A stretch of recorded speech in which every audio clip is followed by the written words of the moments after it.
What is love? Yes, I do love you, but I don't love your tobacco. That's the topic that I have chosen and I've been given to speak on today. And I'm going to talk about, we're going to hear in today's meeting a lot of side effects of tobacco, a lot of things that we know and some that we don't know. And I'm going to be talking about infertility and the effect that tobacco has on this. So Valentine's Day is here, the Rose Day, the Proposed Day, all these days are here. And after this comes the D-Day, the wedding day. The couple is together once more and they ride over into joy, into sunset, and living forever happily after. Living forever happily after happens only in movies, and these words are only read in stories. Life actually begins after the D-Day has arisen. A few days pass, sometimes even few years, and we're living in bliss. But then there is a need for something else that we all want in our life. And unfortunately, for certain couples, that doesn't happen. Longing for motherhood, longing for fatherhood, longing for a child in their lives to fulfill their families. एक बच्चे की जरूरत हर किसी इंसान को कभी ना कभी जरूर महसूस होती है. बहुत ही कम लोग होंगे हमारी सोसाइटी में जिनको शायद बच्चे की जरूरत ना महसूस हो. आम तौर पर के जीवन में longing to have a child in your life is something that all of us need. And unfortunately, कुछ couples आजकल, कुछ नहीं, in fact काफी couples हमारे यहाँ ये फेस कर रहे हैं, we need a baby, doctor, what do we do?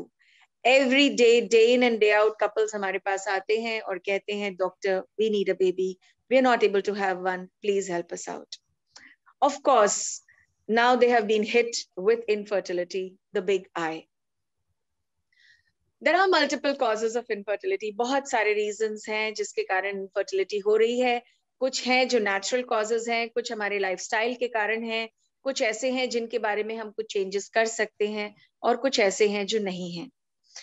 सारे के सारे फैक्टर्स एज अ डॉक्टर हम लोग एनालाइज करने की कोशिश करते हैं और कोशिश करते हैं कि किसी तरीके से उनको जीवन में वो खुशी दे दी जाए जिसका वो हक रखते हैं, जो उन्हें चाहिए. आज उनमें से एक फैक्टर है जिसके बारे में मैं बात करूंगी एंड वो है स्मोकिंग. क्या वाकई स्मोकिंग भी आपके लिए आपके बच्चा होने में बाधक बन सकता है? बहुत सारे फैक्टर्स तो हमें पता ही हैं. ट्यूब्स में प्रॉब्लम है, अंडे नहीं बन रहे हैं, ओबेसिटी है, हार्मोनल प्रॉब्लम है, थायराइड के इश्यूज हैं.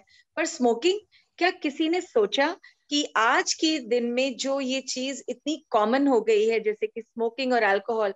मुझे बहुत अच्छी लगी एक बात किसी ने शुरू में, आई थिंक हमारे लैंड प्रेसिडेंट ने शुरू में ये एक बात कही कि जैसे पुराने जमाने में सती प्रथा और दहेज प्रथा कुरीतियां हमारे समाज में होती थी, ये आज की कुरीति हो गई है. इतनी बड़ी कुरीति कि कई बार हम इसके बारे में दूसरी बार ध्यान भी नहीं देते.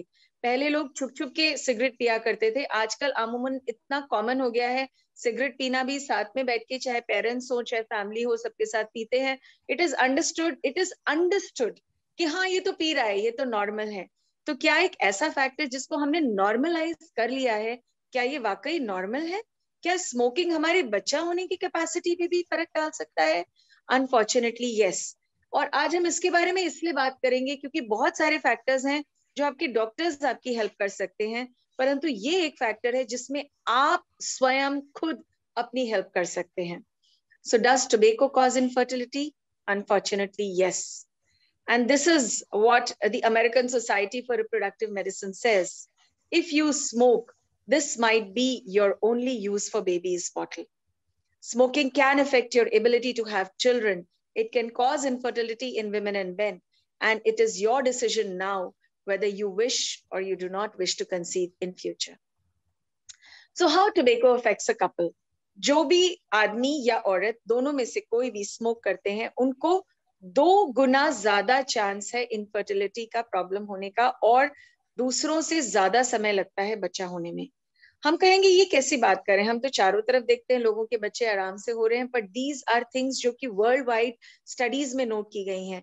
जितने भी कपल्स इनफर्टिलिटी क्लिनिक्स को विजिट करते हैं, उनकी स्टडी करके ये देखा गया है कि इनमें से जो लोग स्मोक करते थे उनमें 2 गुना ज्यादा प्रॉब्लम्स होने के चांसेस होते हैं. क्योंकि जो ये सिगरेट्स हैं, आगे भी हम देखेंगे अपने आगे के प्रेजेंटेशंस में, इनमें थाउजेंड्स ऑफ केमिकल्स प्रेजेंट है, थाउजेंड्स. और हर एक केमिकल उनमें से न केवल कार्सिनोजेनिक है यानी कि कैंसर क्रिएट करने के लायक है, परंतु वो हमारी बॉडी में अनगिनत और भी चेंजेस लेके आता है। और ये उनमें से कुछ चेंजेस ऐसे होते हैं जो कि आगे बच्चे होने में हमारे लिए बाधक बन सकते हैं। तो स्मोक क्या करता है? हर रिप्रोडक्शन के हर स्टेज पर असर करता है। बच्चा होने के लिए कई चीजों का सही होना हमारे शरीर में जरूरी है। हमारा डीएनए सही होना चाहिए, हमारे बॉडी के ऑर्गन सही होने चाहिए, हार्मोन सही होने चाहिए, रास्ता, ट्यूब, अंडे, स्पर्म सब ठीक होने चाहिए। इन सब में लगभग लगभग हर एक स्टेप पर स्मोकिंग असर करती है। हमारा डीएनए मटेरियल, हमारा हार्मोन प्रोडक्शन, एग क्या यूट्रस तक पहुंच पा रहा है, वहां पहुंच रहा है तो क्या उसे सही एनवायरनमेंट मिल रहा है उगने के लिए और एक बच्चे के जन्म लेने के लिए, हर इस स्थिति में एक स्मोक का नुकसान करता है। और किस प्रकार का स्मोकिंग हार्मफुल है? हर प्रकार का। टोबैको हर फॉर्म में हार्मफुल है, चाहे स्मोकिंग है चाहे पैसिव स्मोकिंग है। मतलब हम ये ना सोचे कि यहाँ तो मैं आदमी हूं, मैं स्मोक कर रहा हूँ, कोई बात नहीं, मेरी वाइफ है जिसको बच्चा लेना है और उसके शरीर में एक बच्चा आएगा, वो तो स्मोक नहीं करती। परंतु जिस घर में आप रह रहे हैं, जिस एनवायरमेंट में आप रह रहे हैं, यदि वो भी एक्सपोज होती है इस पैसिव स्मोक के लिए, तो उसके शरीर पर भी असर पड़ रहा है। यदि आप टोबैको चबाते हैं, मैं तो सिर्फ चबाता हूँ, मुंह में ही जाता है, ये नहीं, ये मुंह से लेकर शरीर के हर अंग में जाएगा। और आजकल एक नया ट्रेंड है, स्मोकलेस टोबैको पी रहे हैं हम। स्मोकलेस टोबैको कोई चीज नहीं होती, शायद थोड़ा कम असर करता होगा, लेकिन एक करेला है, एक नीम है। That is the only difference I will say. So tobacco किसी भी फॉर्म में हार्मफुल है, ये याद हमें जरूर रखना चाहिए। आदमियों में सबसे पहला इरेक्टाइल डिसफंक्शन, यानी कि शारीरिक संबंध बनाने की कैपेसिटी पर ही असर डालने लगता है। जैसे हमने कहा, डीएनए हमारा जेनेटिक मटेरियल खराब करता है। स्पर्म्स का नंबर, उनका मूवमेंट, उनकी शेप, उनकी एबिलिटी अंडे को फर्टिलाइज करने की सारी चीजों पे असर पड़ता है। और सबसे ज्यादा जो हमें सोचना है, यदि हमें बच्चा होता भी है तो ऐसे बच्चे जिनके फादर्स 20 से ज्यादा सिगरेट स्मोक करते हैं, उनको आगे जाके ल्यूकीमिया तक होने का खतरा है। ल्यूकीमिया आप सब जानते होंगे, यानी कि ब्लड कैंसर। तो यानी कि उसका असर केवल उस समय नहीं पड़ रहा जबकि आप बच्चा चाहते हैं, परंतु आपके बच्चे के ऊपर आगे जाकर भी उसका असर पड़ रहा है। और बहुत जरूरी है इस बात को याद रखना कि अगर हम छोड़ना चाहते हैं स्मोकिंग और बच्चे के लिए हम ट्राई कर रहे हैं, तो कम से कम आदमियों को 3 महीने पहले स्मोकिंग छोड़नी चाहिए। जैसा कि हम लोग जानते हैं, यदि हमें अपनी बायोलॉजी 10th-12th में हमने पढ़ा होगा कि एक स्पर्म को फॉर्म होने में, एक स्पर्म साइकिल को फॉर्म होने में 3 महीने लगते हैं, शुरुआत से लेके एंड तक मैच्योर स्पर्म बनने में। तो ये 3 महीने बहुत वाइटल होते हैं, जबकि उस स्मोक का असर पड़ता है स्पर्म्स के ऊपर। तो once you have quit smoking, उसके 3 महीने तक इस स्मोक का असर आपके स्पर्म्स पर रहता है और उसके बाद इसका असर ठीक हो जाता है। So quitting at least 3 months prior to conceiving a baby is very very important. और विमेन, उनमें भी हर तरीके का चांस होता है। बच्चा ठहर भी गया तो मिसकैरेज होने का चांस, टाइम से पहले बच्चा होने का चांस, बच्चों में बर्थ डिफेक्ट्स होना, और यहाँ तक कि एक प्रॉब्लम जिसे हम कहते हैं ट्यूब में बच्चा ठहरना, यानी कि एक्टोपिक प्रेगनेंसी, जो कि एक लाइफ थ्रेटनिंग सिचुएशन हो सकती है, जिसमें कई औरतों की अनफॉर्चुनेटली मौत भी हो जाती है, उसका चांस भी बढ़ जाता है। इसलिए विमेन के लिए भी स्मोकिंग इक्वली बैड है, जैसे मैंने पहले कहा, passive smoking is equally bad. So जितने भी ये केमिकल्स हैं, ये हमारे एग्स जल्दी खत्म करवाते हैं। हम जानते हैं कि जब औरतें पैदा होती हैं, जब लड़कियां पैदा होती हैं, तो उनके शरीर में एक फिक्स नंबर ऑफ एग्स होते हैं।